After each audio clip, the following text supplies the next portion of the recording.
8장 9절에서 14절에 있는 말씀입니다. 우리 한 절씩 교독하도록 하겠습니다.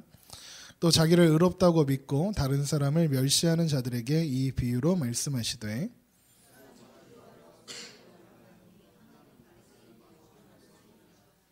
바리새인은 서서 따로 기도하여 이르되 하나님이여 나는 다른 사람들 곧 토색 불의 간음하는 자들과 같지 아니하고 이 세리와도 같지 아니함을 감사하나이다.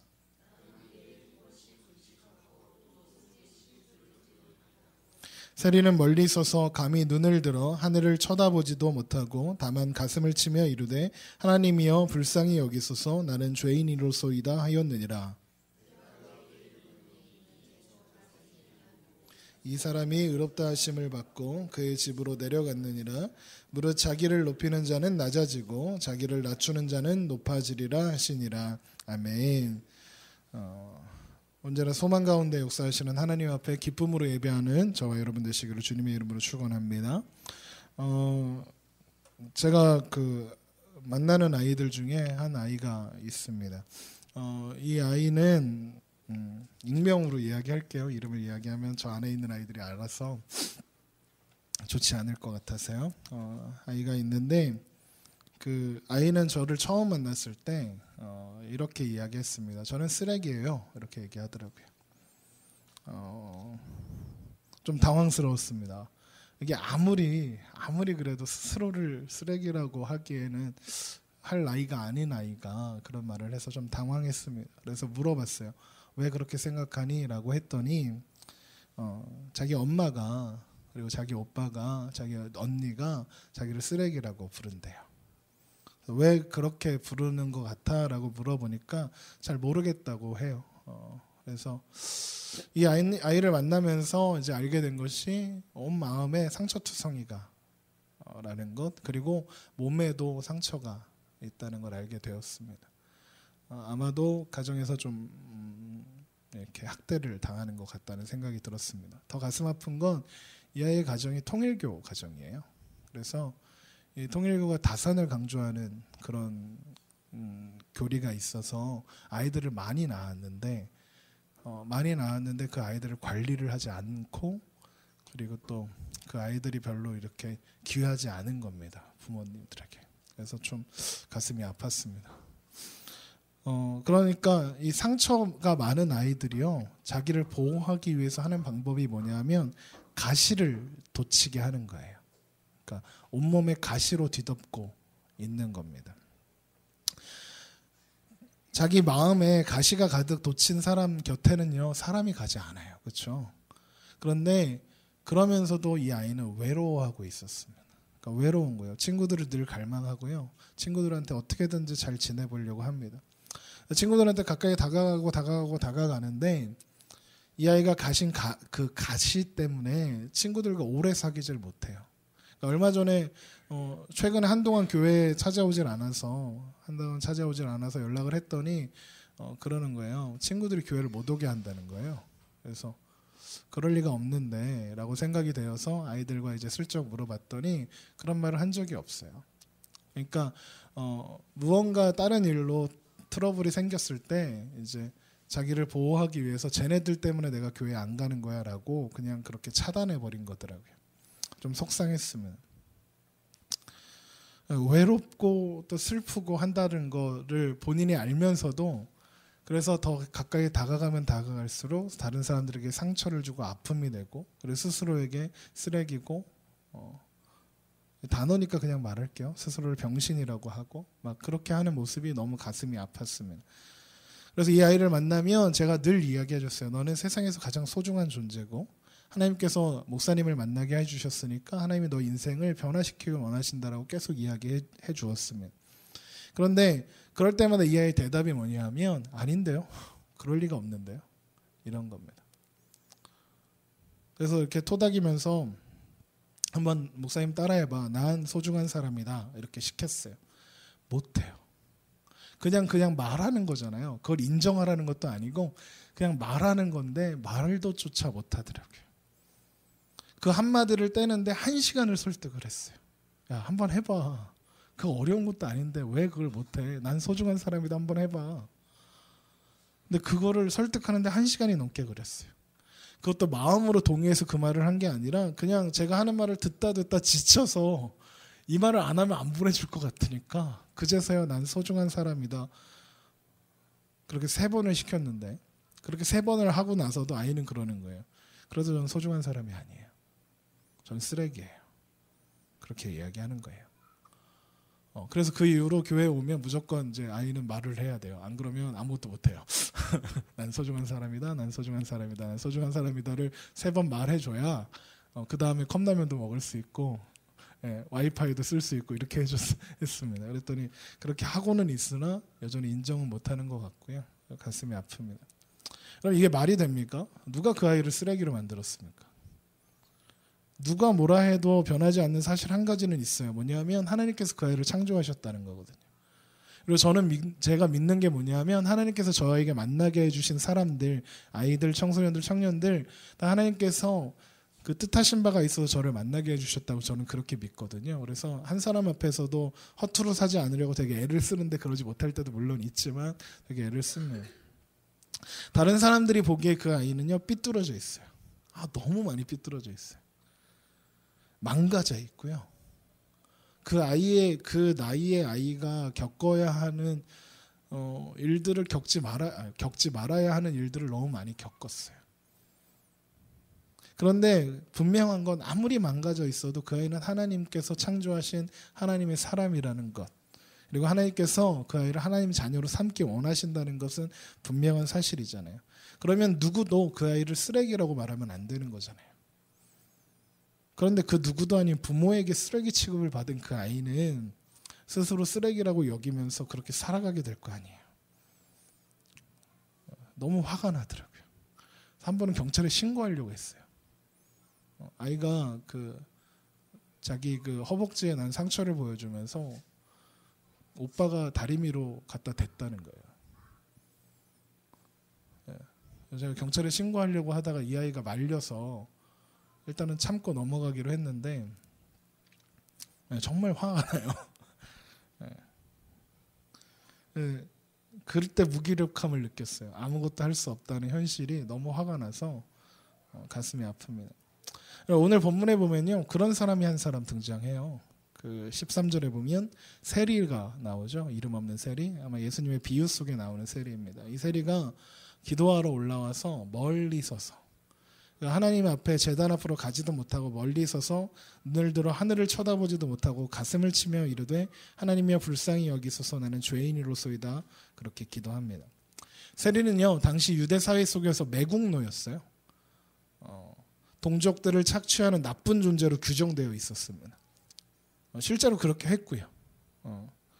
그러나 이제 저는 한편으로 이런 생각도 한번 해봤어요. 혹시 이 사람들이 자신들이 원해서 세리가 된 사람은 없었거든요. 로마 정부가 지명했기 때문에 세리가 된 거예요. 그리고 그 세리의 집안은 대대로 세리입니다. 그러면 처음에 그들이 처음부터 그랬을까라는 생각을 한번 해보게 되었어요. 그러니까 세리는 월급을 따로 받지 않거든요. 그러니까 로마에 보낼 게 10만 원이면 한 15만 원을 걷어서 5만 원 자기 생활비 쓰고 10만 원만 로마에 보내면 되는 그런 제도였습니다. 그러니까 사실 적당히 거두면 욕먹을 일이 없는 사람들이에요. 그런데 세리가 된 이 사람들을 향해서 당시 동족들이었던 유대인들이 과연 좋은 시선으로 바라보지 않았을 것이다 라는 생각이 들더라고요. 아마도 멸시와 조롱 섞인 시선으로 나라를 팔아먹고 동족들을 배신한 배신자들로 그렇게 낙인 찍고 있지는 않았을까. 멸시와 조롱 섞인 시선, 그것이 항목했을 것 같다는 생각이 저는 드는 거예요. 그들은 유대인 사회, 그들 동족들 사회에서 쓰레기 같은 존재였습니다. 그러니까 점점점 더 악독해져 왔겠죠. 그래, 제대로 쓰레기가 되어줄게. 이렇게 된 것 같습니다. 그런 한 사람, 여기 예수님의 비유에 등장하는 이 세리는 그래서 자신을 쓰레기 같은 존재라고 생각하고 살았던 것 같아요. 이제 기도하는 그 순간에도 하늘을 바라보지 못하고 가슴을 치며 호소하는 거예요. 하나님, 저는 쓰레기 같은 존재입니다. 저를 불쌍히 여겨주세요. 기도하는 겁니다. 제가 요 1월 달에 1월 12월 달이었나? 이렇게 해서 최근에 그 토크 콘서트라는 걸 2번이나 했어요. 예. 저랑 정말 안 어울리더라고요. 예. 토크 콘서트는 목사가 하면 안 될 것 같아요. 그냥 이제 뭐 작가나 뭐 선생님이나 교수 이런 분들이 하는 거지. 예. 목사는 설교를 해야 될 것 같아요. 예. 답답해 죽는 줄 알았어요. 예. 짧은 시간 안에 많은 대답들을 해야 하니까 힘들더라고요. 청년들하고 청소년들을 앉혀놓고 이제 고민들 이렇게 주고받으면서 대답을 해주고 또 막 이렇게 질문을 받고 뭐 피드백을 받고 이런 왔다 갔다 이렇게 쌍방형 설교 같은 거예요. 예. 좋지만 나쁘기도 해요. 예. 시간을 충분히 안 주면 충분히 얘기를 못 하니까 정말 힘들더라고요. 어쨌든 그랬는데 그 2번의 토크 콘서트를 하면서 그 많은 질문들을 받게 되었거든요. 근데 그 질문들 중에 생각나는 질문 이런 이야기가 하나 있어요. 그러니까 뭐 질문이 뭐 이렇게 되게 가벼운 질문부터 되게 진중한 질문까지 되게 많이 있어요. 그러니까 청소년들이 생각 없이 사는 것 같아도 생각 없이 살지 않더라고요. 예. 그런데 물론 이제 걔 중에는 고민이 없는 게 고민이다. 아, 얘는 정말 생각 없이 사는구나 이런 생각을 하게 하는 그런 아이들도 있긴 있었지만 어쨌든 그 질문 중에 이런 게 있었어요. 목사님, 저는 노답이에요. 이게 노답이 뭐냐면 답이 없다는 뜻입니다. 저는 노답이에요. 인생도 노답, 생긴 것도 노답, 할 줄 아는 것도 없고요. 인생이 낙오자가 될 것 같아요. 저는 인생의 낙오자예요. 이렇게 하더라고요. 그래서 대답해 줬어요. 너는 노답이 아니라고. 그렇지 않다고 이야기는 해줬어요. 근데 정말로 이 질문을 한 아이가 노답이고 싶어서, 그러니까 자기 인생에 답이 없는 사람이어서, 그리고 아까 제가 처음에 이야기한 그 아이가 자기가 정말 쓰레기라고 생각해서 쓰레기가 되고 싶어서 쓰레기라고 하고 노답이라고 할까요?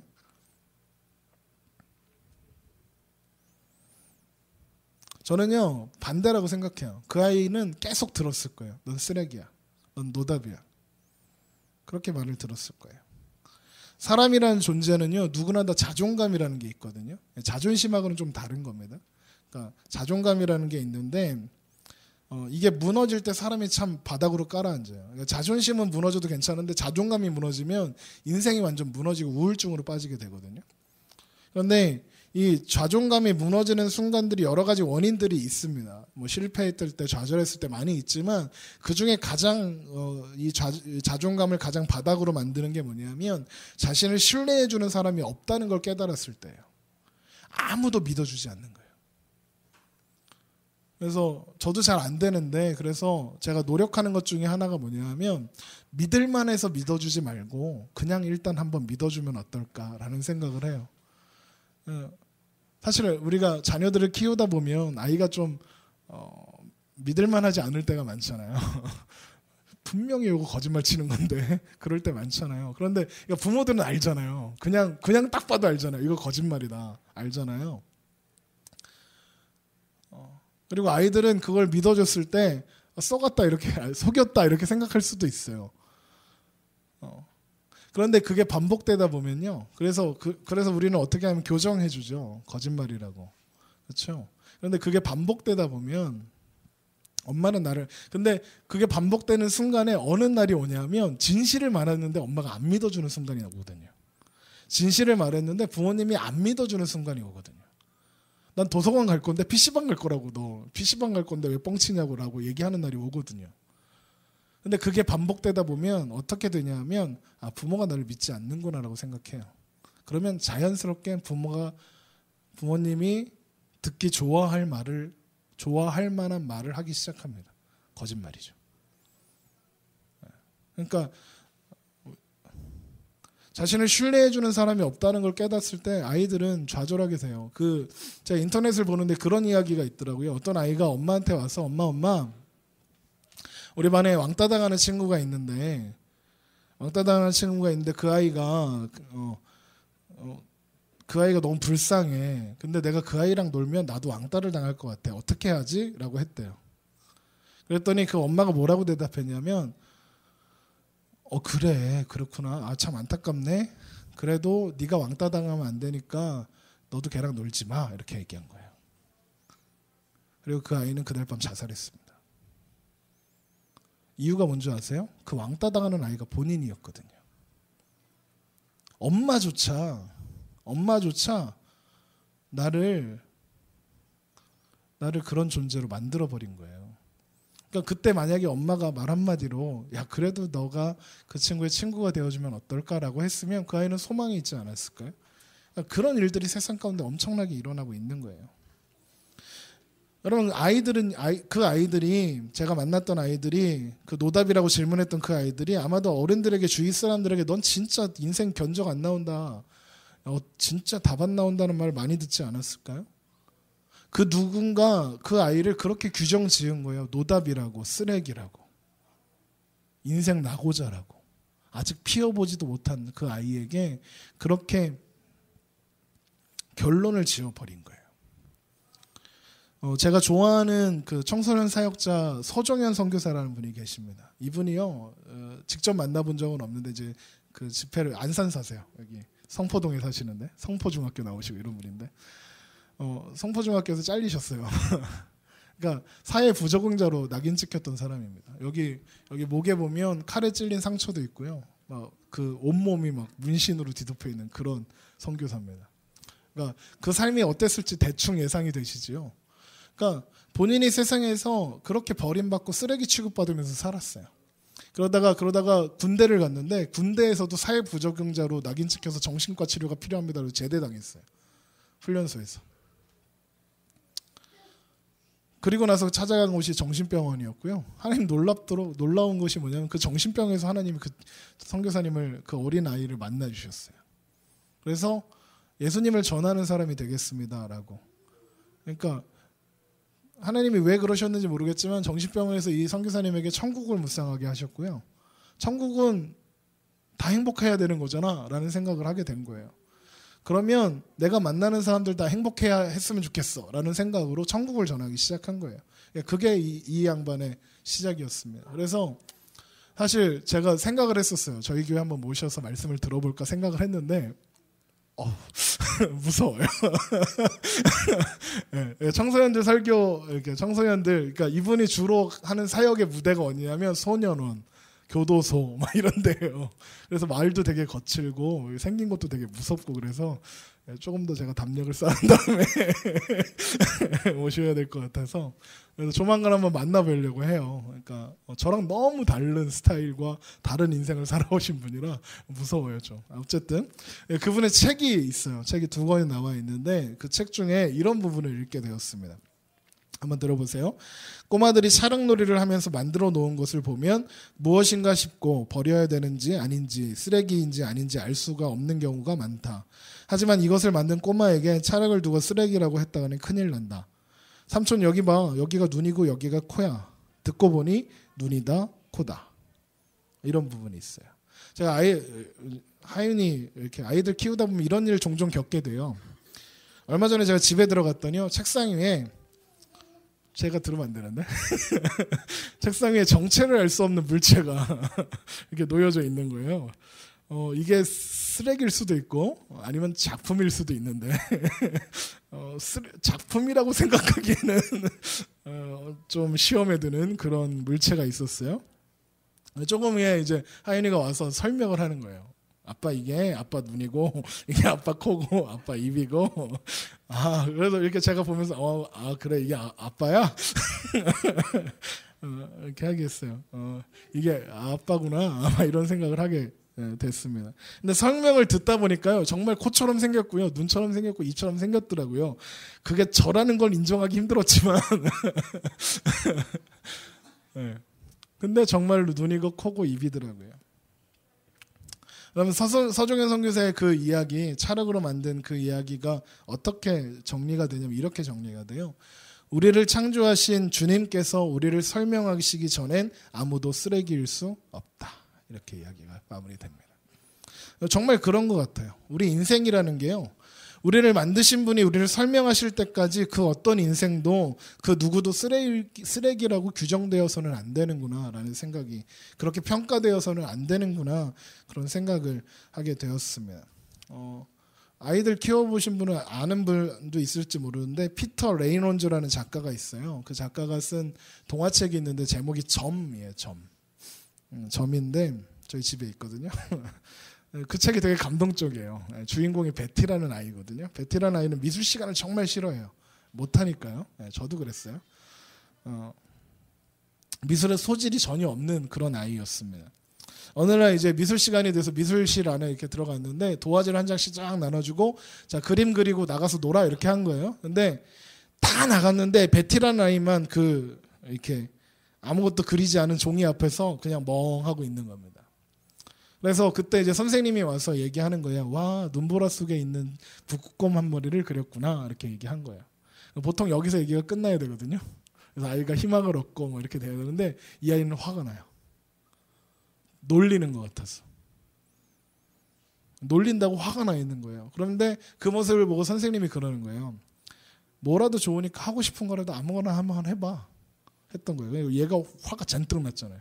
화가 잔뜩 나서 연필을 번쩍 들어서 도화지에다 찍어버린 거예요. 그랬더니 연필이 딱 책상에 꽂혀있는 그런 모습이에요.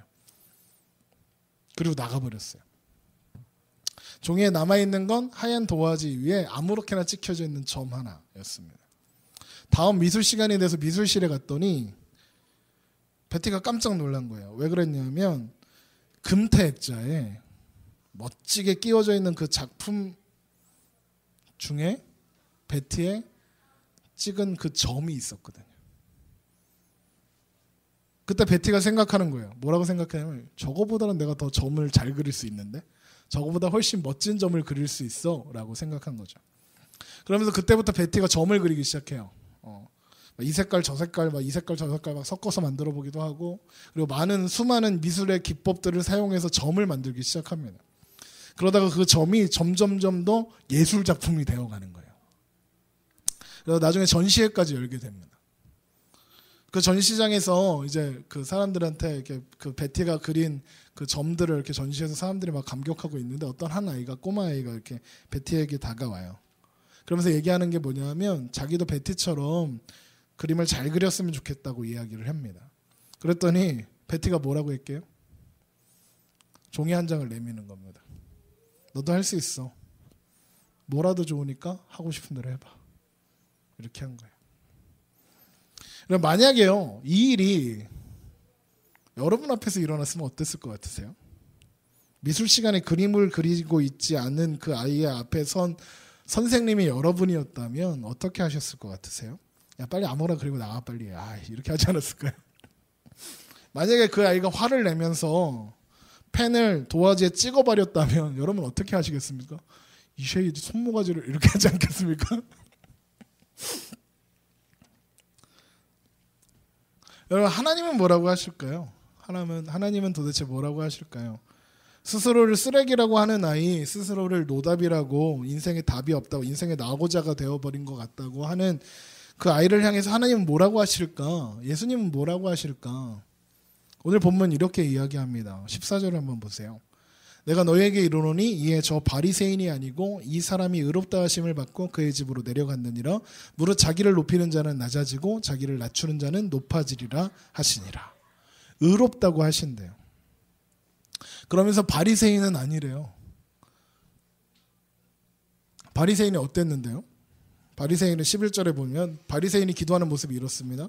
바리새인은 서서 따로 기도하여 이르되 하나님이여 나는 다른 사람들 곧 토색 불이 간음하는 자들과 같이 아니하고 이 세리와도 같이 아니함을 감사하나이다. 나는 일회에 2번씩 금식하고 또 소득의 11조를 드리니이다 하고. 대단합니다. 사회적으로 종교적으로 존경받을 만하죠. 훌륭합니다. 하나님을 우러러 보면서 한 점 부끄러움 없이 나는 이렇게 당당하게 삽니다. 자신의 삶을 드러내고 고백했죠. 네. 예수님은요 바리새인의 의로움보다 더 의로우라고 우리에게 말씀을 하셨습니다. 그런데 그런 바리새인을 하나님이 뭐라고 하시냐면요, 넌 아니래요. 외면하시는 거예요. 그리고 그 시선을 어디로 향하시냐면 구석에 처박혀서 울고 있는, 감히 하나님을 하나님이라고 부를 수도 없고 바라볼 수도 없어서 고개를 떨구고 조용히 울먹거리고 있는 세리, 바리새인이 지금 비난하는 저 세리와 같이 아니함을 감사합니다 라고 이 비난하는 세리에게 하나님의 시선이 향하고 있는 거예요. 그리고 말씀하시는 거예요. 이 사람이 의롭다고. 모두가 쓰레기라고 손가락질하는 세리를 향해서 하나님이 설명하시는 거예요. 얘는 의로운 사람이야, 내 자녀야, 내 백성이야 라고. 그럼 우리는 물어요. 왜요?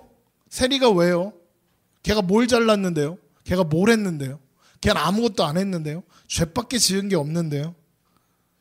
저 사람은 죄인입니다. 의인일 수 없어요. 저 사람 인생 나고자고요. 저 사람은 쓰레기입니다. 저 세리가 의인일 수는 없습니다. 우리는 반문하는 거예요. 바리새인의 위치가 그랬다는 거예요. 그러나 하나님은 그 인생을 나고자로 쓰레기로 그렇게 설명하지 않으셨고요. 의인이라고 설명하셨습니다. 하나님이 그렇게 설명하셨으면 끝인 거죠. 하윤이가 자기의 말도 안 되는 작품을 가져서 그게 아빠라고 설명하면 그건 아빠인 거잖아요. 그 사람은 의인인 거고 하나님의 자녀인 거고 하나님의 백성인 겁니다. 하나님께서 다루어가는 인생이라는 뜻입니다. 제가 아는 목사님이요, 이렇게 책도 좋은 책 많이 쓰시고 하신 목사님이 계시는데 그 책에 그분이 하시는 얘기 중에 집에 감자 한 상자가 있었대요. 이게 빨리 안 먹으면 어떻게 되죠? 물러서 썩어버리잖아요. 물러서 다 썩어버린 감자가 막 냄새를 피우고 있으니까 사모님이 갖다 버려 그런 거예요. 그래서 그냥 버리자니 쓰레기 봉투 아깝고 그래서 교회 마당에다 얘 그 감자 그 썩은 거를 교회 마당에다 묻어버리셨답니다. 그리고 잊어버리신 거예요. 잊어버리셨는데 그 이듬해 봄이 되었는데 그 자리에서 하얀 감자꽃이 막 피었대요. 쓰레기였는데 썩어서 냄새나서 버려야 하는 감자였는데 거기 싹이 날 거라고는 기대할 수 없었던 그 감자 무더기에서 싹이 나서 꽃이 피었고요. 좀 지나서 캐보니까 감자가 주렁주렁, 그것도 왕감자가 열렸더랍니다. 여러분, 예수님은요, 어쩌면 그 쓰레기 더미에 찾아오신 분이십니다. 냄새나고 더럽고 그래서 만지기도 싫어하는 그 쓰레기 더미에 예수님이 찾아오시고 한 송이 감자꽃을, 무슨 시 같다, 한 송이 감자꽃을 피워내신 겁니다. 예수님 보시기에요, 그런 거예요. 바리새인이나 스스로를 의롭다 여기는 바리새인이나 스스로를 쓰레기라고 여기는 세리나 똑같이 쓰레기 같은 존재였던 거예요. 하나는 쓰레기인 줄 모르는 쓰레기인 거고요. 하나는 쓰레기인 줄 아는 쓰레기였던 거죠. 바리새인은 저 사람과 다릅니다. 나는 죄를 짓지 않았습니다. 나는 종교심이 많습니다. 나는 예배하는 사람입니다. 쟤는 그렇지 않습니다. 라고 했잖아요. 그런데 정작 예수님의 시선은 세리를 향했잖아요.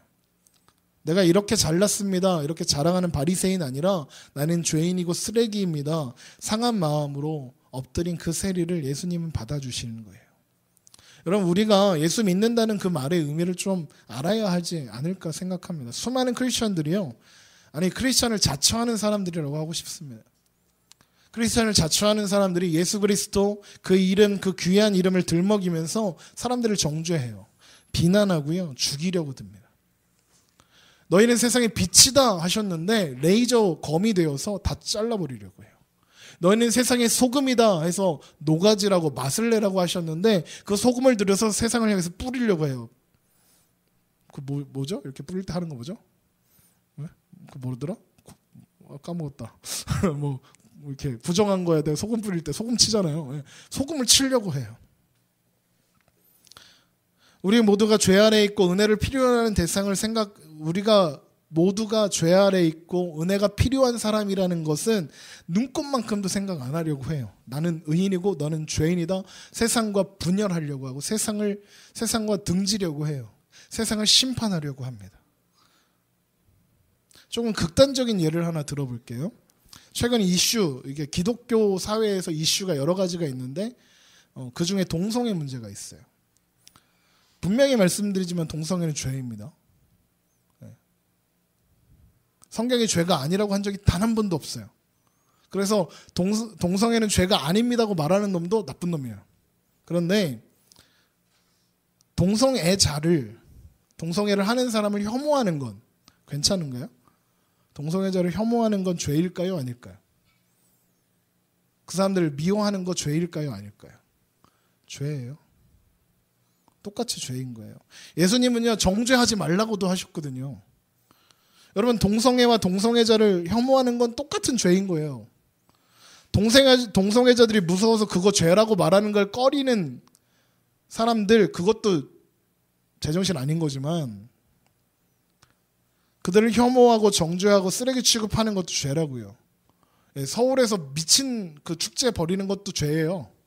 그것 좀 안 했으면 좋겠어요. 예, 저에겐 그걸 싫어할 권리가 있거든요. 그렇잖아요. 그런데 그 사람들을 정죄하는 건 좀 다른 문제인 거예요. 그 사람을 쓰레기 취급하는 순간 우리는 바리새인이 되는 거예요. 저도 전도를 하러 다니지만요. 전도를 하며 다니는 분들 중에 보면 무례한 분들 되게 많아요. 그 중에 대표가 맞는 말인데 좀 대표되는 게 그거예요. 깃발 딱 들고 그 명동에 가면 그분이 있으세요. 깃발 딱 들고 예수천당 빌순지옥이라고 써 있어요. 그거 들고 이렇게 막 흔들면서 다녀요. 그래서 그 스님들도 거기 많거든요. 스님들 보면 막 사탄의 막 이러면서 막 이렇게 하고요.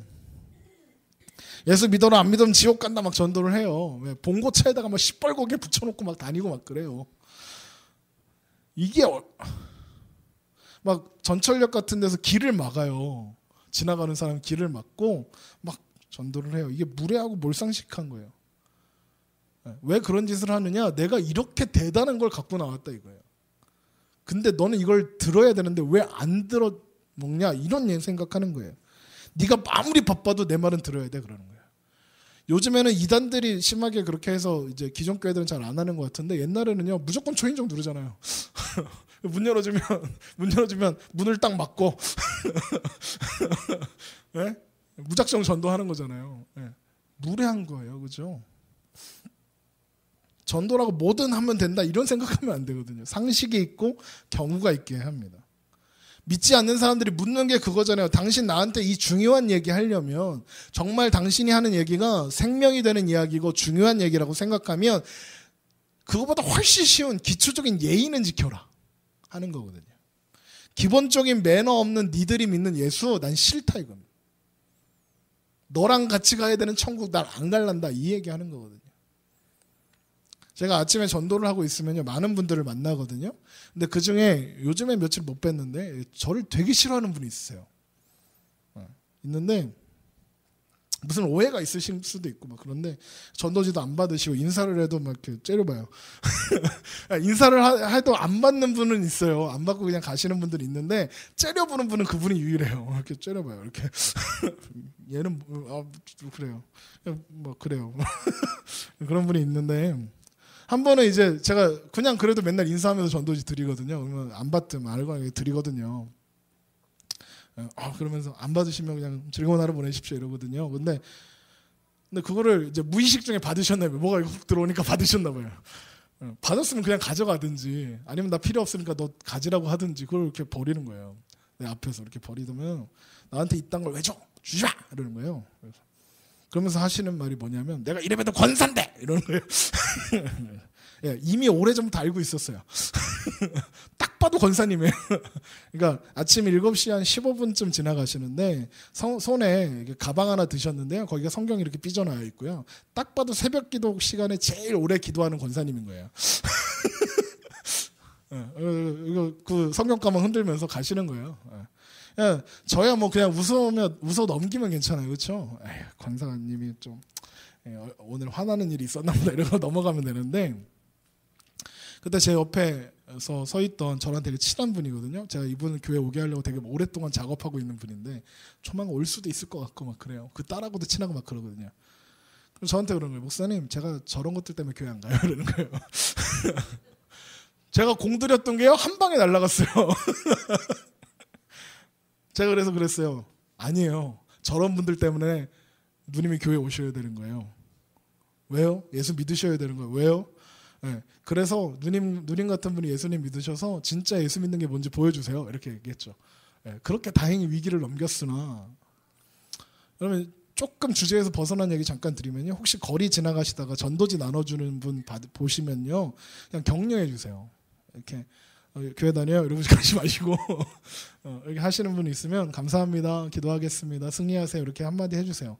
전도지가 안 믿는 사람들에게 한 장이라도 더 전해줘야 되겠다라는 마음으로 그거 안 받는 거 괜찮아요. 물론 안 받으실 수 있어요. 그런데 이해는 되는데요. 그 전도지 받아도 내가 전해주면 안 되나요? 네, 저는 그렇게 하거든요. 거리에서 전도하시는 분들 보면 받아요. 받아서 다른 분들 드려요. 그래도 되잖아요. 왜요? 걔는 전도하고 나는 전도하면 안 되나요? 그렇잖아요. 받아서 거기 전도하는 분을 위해서, 그리고 거기 보면 교회가 써져 있을 거 아니에요. 그 교회에서 잠깐 기도해 주면 안 되나요? 예. 제가 동명에 가면 동명에 이렇게 그 전도하시는 분들 많이 있어요. 그리고 저 중앙동 가도 그런 분들 많이 있는데 그냥 받아서 그냥 축복합니다. 저도 전도하는 사람입니다. 이렇게 한마디 해주면 얼마나 힘이 되고 격려가 되는데요. 예.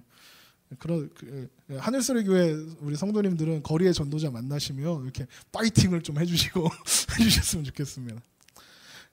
네, 다시 돌아와서 여러분, 우리가 우월합니까? 우리가 대단합니까? 우리가 가진 믿음이 우리를 우월하게 만드나요? 아니요. 우리가 받은 복음은요, 우리를 겸손하게 만듭니다. 우리가 예수 그 이름을 만나면 겸손해져야 한다니까요. 왜냐하면 그 앞에서 내가 죄인인 게 완전히 폭로된 자리잖아요. 내가 죄인인 것이 완전히 폭로되어지고 내가 그 십자가 앞에 고꾸라져서 은혜 아니면 나는 할 수 없습니다. 은혜 아니면 나는 그저 쓰레기처럼 쓰레기 더미에 버려져 썩혀 밟힐 뿐입니다. 고백할 수밖에 없게 되는 게 복음이잖아요.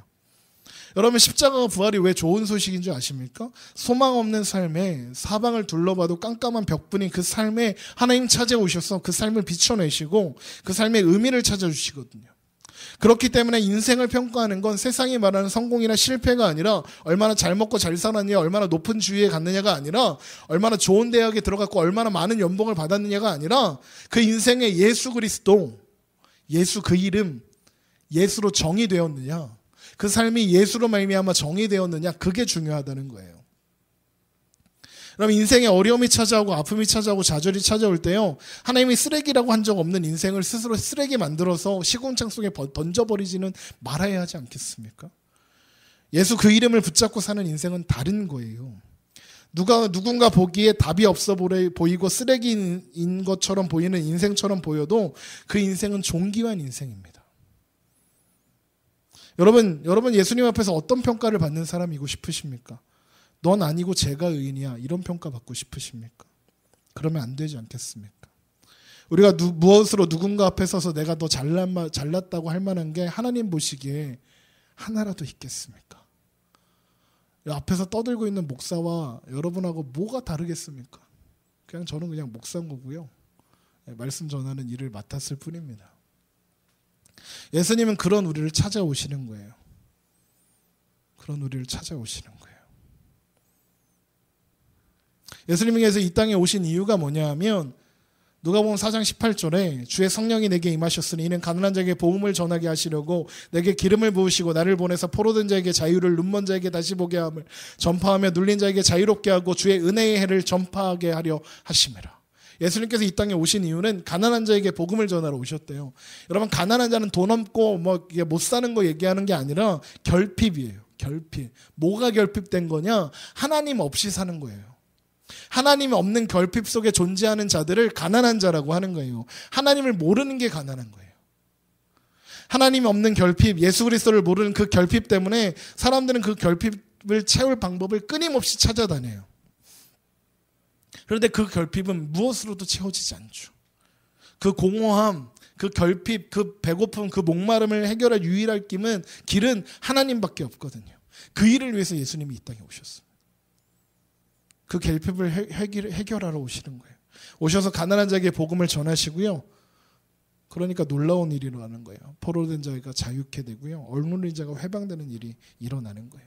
소망 없는 자리에 찾아오셔서 의미가 되시는 거예요. 소망 없는 삶의 유일한 소망, 예수님 찾아오시는 것밖에 없거든요. 여러분, 우리가 아무리 가치 없는 인생을 사는 것 같은 그 사람도 예수님 만나고 예수님과 동행하면 달라지는 거예요. 소망 없어 보이고 낙오자처럼 보이고 쓰레기처럼 보이는 인생도 예수님 함께 하시면 다른 거예요. 세상도요, 쓰레기 더미에서 재활용거리를 찾잖아요. 하물며 애초에 쓰레기가 아니었던 존재들을 하나님이 그냥 두시겠냐고요. 애초에 귀한 자녀로 만드신 우리를 하나님이 그냥 모른 척 내버려 두시겠느냐고요. 아니라고요. 우리 삶에 좌절이 찾아오고 어려움이 찾아와도 여러분, 예수 그 이름 때문에 우리는 소망이 있는 겁니다. 삶을 살다 보면 스스로 한심해 보일 때 얼마나 많습니까? 저만 그런 거예요. 저는 저를 이렇게 보면 참 한심할 때 많아요. 운전하다가 이렇게 뭐가 확 끼어들면 저희 막 그래요. 그리고 목사인데 이런 겁니다. 여러분 스스로 보기에 한심해 보여도 우리 인생은 그래서 좌절일 수 없는 겁니다. 하나님께서 구하시는 제사는 상한 심령이라 하나님이여 상하고 통회하는 마음을 주께서 멸시하지 아니하시리라. 하나님 상한 마음을 받으신다고요.